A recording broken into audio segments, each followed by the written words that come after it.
The Justice League faces off with their deadliest foes who have teamed up under Lex Luthor to become the Injustice League.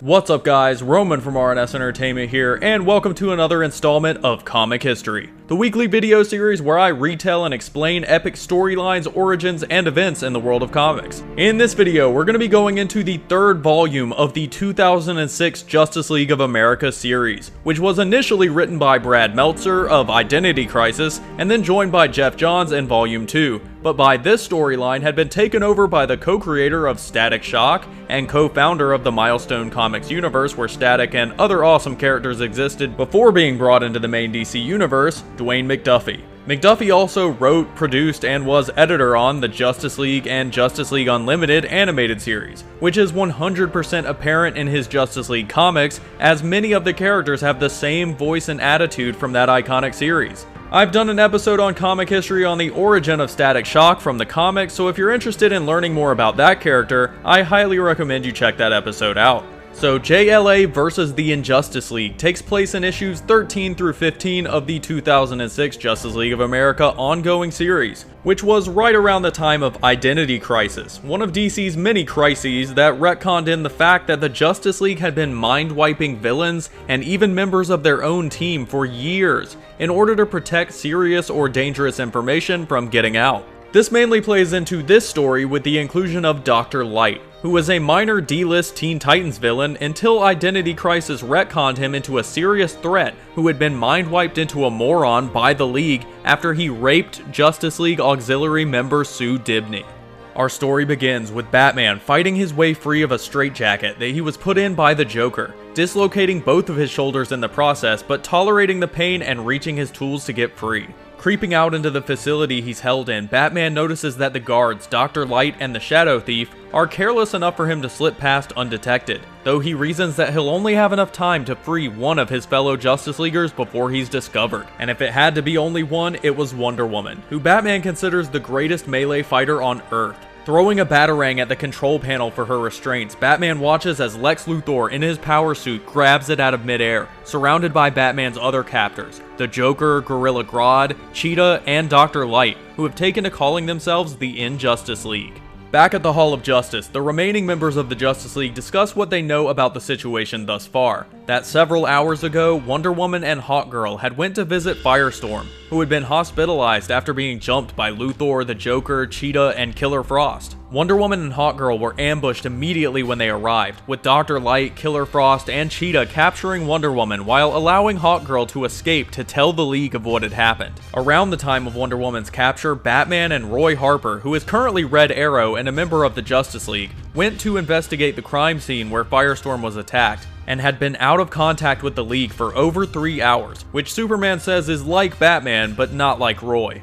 Assuming that Batman and Red Arrow had been captured as well, the League splits into two teams, with Superman, Black Canary, and Vixen going to investigate the crime scene, and John Stewart Green Lantern, Hawkgirl, and Red Tornado investigating the hospital, with Black Lightning remaining to guard the Hall of Justice and monitor both teams. John Stewart's team arrives at the hospital, and on entering the building their comlinks are disabled, with Red Tornado suddenly being frozen solid in a block of ice by the time Green Lantern can say that it's a trap. The group finds themselves face to face with Killer Frost and the Shadow Thief, with Green Lantern projecting a fist to punch Killer Frost away, while Hawkgirl smashes Shadow Thief with her mace. Green Lantern tries to free Tornado from the ice, but is attacked by Fatality, a Green Lantern villain now wielding a yellow power ring, from the same star system as Starfire, whose planet was destroyed due to John Stewart's failure to save it. And after she blasts Hawkgirl out of the air, John Stewart quickly disarms and contains her with his ring. Turning to fight Shadow Thief, Green Lantern suddenly doubles over in agony, falling to the ground and throwing up as Poison Ivy stands over him, having amplified the flora in John's digestive system to completely disable him. Meanwhile, Superman's group investigates the crime scene, with Superman pulling Vixen aside and asking her why she hasn't been using her animal powers, with Superman and Superman alone having noticed that she had instead been using her powers to draw on the superpowers of her fellow Justice Leaguers in battle.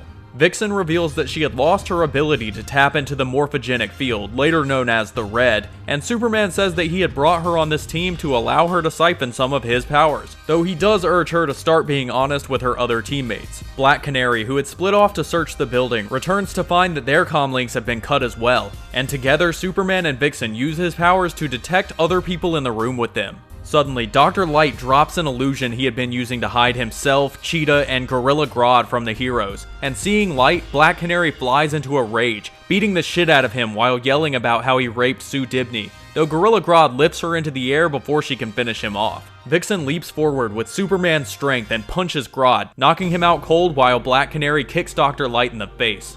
The heroes then turn to Cheetah and demand information, with her simply stating that she brought along Parasite as well, who leaps from the shadows and grabs hold of Vixen, draining both her and Superman's powers from her without realizing what he's actually doing. Black Lightning arrives on the scene and fries Cheetah, threatening Parasite, who thinks he only has animal powers to fight him with. Parasite calls to an unseen ally to teleport them away, and everyone other than Superman and Black Lightning disappears in a flash of light. Black Lightning tells Superman that he had tried to go after Green Lantern's team when their comms dropped, but had arrived too late, turning towards Superman's group afterward to save the rest of the League from being abducted. While they converse on what to do next, Lex Luthor appears before them, taunting them until Black Lightning attacks with his powers, revealing that it's only a hologram of Luthor, which Superman had seen from the start. The heroes demand to know what Luthor wants, and Lex rants about how he wants Superman angry, to simply react to what he is doing, that his plan is always to piss Superman off, as with all things being equal, Superman wins. Punctuating his point, Luthor points to a giant holographic display of the Justice League members captured and in various torture devices, with the android Red Tornado having been completely disassembled. Lex smiles and asks if they're angry yet, going even further and showing them that they aren't simply holding their teammates, they're torturing them as well, letting Superman and Black Lightning watch as Geoforce is savagely beaten. The hologram of Luthor disappears, taunting Superman to come and find him, and when Superman picks up the hologram projector to attempt to track the signal, it explodes in his face, covering him with kryptonite-infused paint. Back at the Hall of Doom, Joker reveals that it was his idea to use kryptonite paint, saying that if they were lucky, it would finish him off, and if not, the plan was to piss Superman off. Cheetah runs into the room, saying Grodd was about to kill Geoforce, who he had continued to beat after the broadcast for the fun of it, but Luthor stops him, saying that the villains had made an agreement. Torture is fine, but no one dies until Superman is captured. Black Lightning uses a fire hydrant outside to wash the kryptonite paint off of Superman, and the two heroes track Luthor's comm jamming signal to the Hall of Doom, deep in the swamplands of the Florida Everglades. Superman blasts into the hall, grabbing Parasite faster than any of the villains can react and throwing him miles away from the upcoming battle. Black Lightning then blasts Cheshire, Joker, and Poison Ivy with his electricity, disabling all three and then locking Luthor and his power suit in an electromagnetic field until Fatality hits him with her power ring from behind, with Dr. Light blasting Superman out of the air as he flies back into the fight. Killer Frost, Dr. Light, and Fatality all pile their powers onto Superman at full strength, with Gorilla Grodd coming out of the shadows and adding his mental powers to the barrage, disabling Superman, who falls into Lex's hands.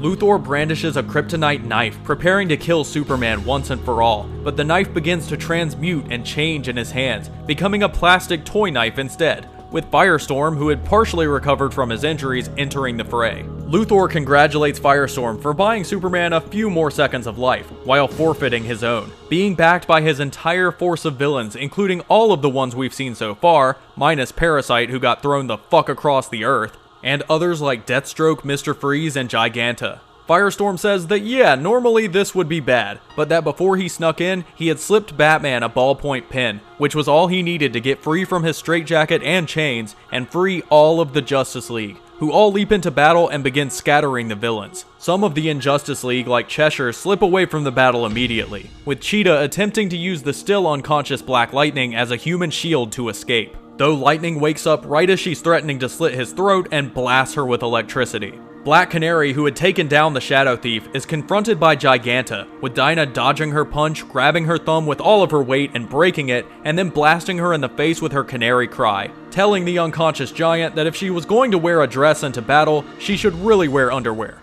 Vixen uses Superman's powers to trounce another supervillain, and then leans down to the injured Superman and kisses him at the behest of a mysterious voice in her head, giving him back his powers and leaving them both confused about why she kissed him. When Gorilla Grodd attacks Firestorm and Black Lightning while they attempt to save the deconstructed Red Tornado, Geoforce opens a giant chasm in the earth and throws Grodd to the abyss, slamming the crack shut behind him.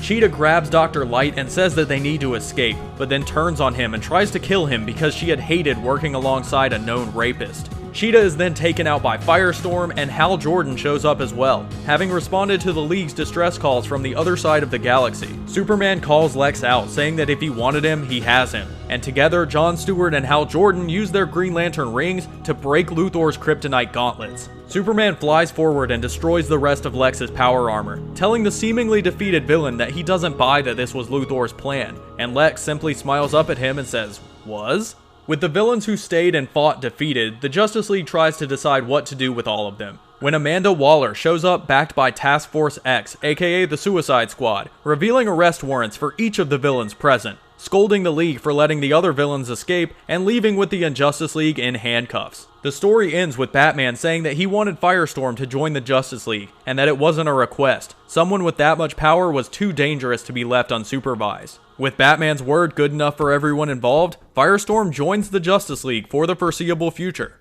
And that wraps up today's episode on JLA versus the Injustice League. Dwayne McDuffie's fun entrance into the Justice League of America title, which he would continue to write for a good while. I really enjoy McDuffie's writing. He gives each of the characters a very distinct and unique voice, with most of them lining up very closely with the version of the characters in the Justice League and Justice League Unlimited animated series. The story doesn't have the most definitive end, but that is mainly because it is part of an ongoing story, and many of the plot threads do come back later on in the series. If you enjoyed this video, make sure to give it a thumbs up, subscribe, and leave me a comment letting me know what your favorite version of the Justice League is. I want to cover a lot of other Justice League and DC comic stories in the future, so be on the lookout for those. And check out the Justice League history and comic history playlists on my channel for all of the stories I've covered so far. Also, make sure to subscribe to my gaming channel for weekly gaming videos and live streams, and check out my live comic book and movie discussion podcast, the Comics Crossover Podcast, which airs right here on RNS Entertainment. That's it for today's video, guys, and I'll see you all next time.